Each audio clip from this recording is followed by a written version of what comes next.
Welcome back. All new at 10, a traffic stop involving a law enforcement K-9 leaves a Cherokee County woman in the ICU. There's a lawsuit filed, and she says the sheriff's office,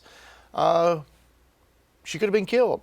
But the department told us they were following the protocol. Tonight, we're hearing from the woman's family and asked the sheriff to weigh in on the allegations. Fox Carolina's Brooklyn Cromer live tonight, breaking all of this down for us. So, Brooklyn, what did you find out in this lawsuit, and what's the sheriff saying?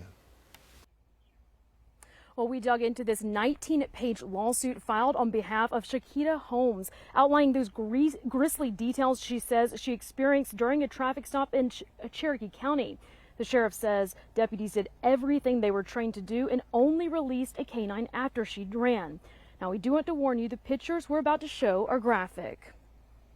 Both the family for Shakita Holmes and the Cherokee County Sheriff told us that deputies stopped her car on the morning of April 10th.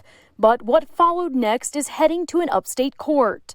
Holmes is suing the sheriff's office, accusing them of excessive force after she says a K-9 left her permanently scarred and disabled. These photos included in the lawsuit show injuries to both of her legs, something a local activist believes could have been prevented. A gruesome traffic stop that could have been avoided. I reached out to Sheriff Steve Mueller to find out why Holmes was pulled over in the first place. The sheriff tells me an officer attempted to pull Holmes over around 5 a.m. near 6th Avenue after spotting her car with a headlight out.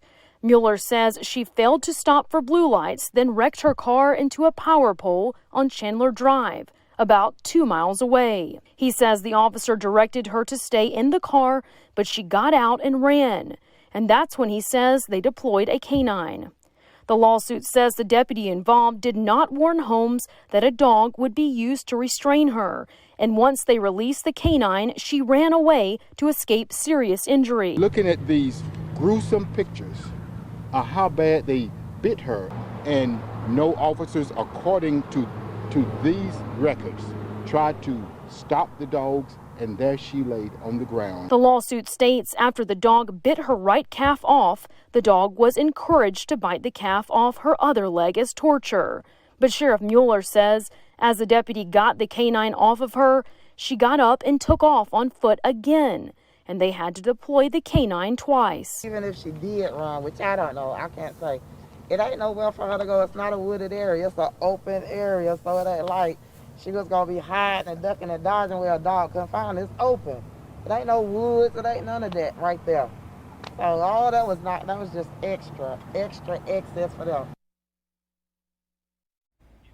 Now, I asked the sheriff if Ms. Holmes faces any charges. He says once she's released from the hospital, she will face 5 charges. Some of those charges include driving under suspended license, also possession of marijuana, and possession of methamphetamines. Now, her family is calling for SLED to investigate the incident.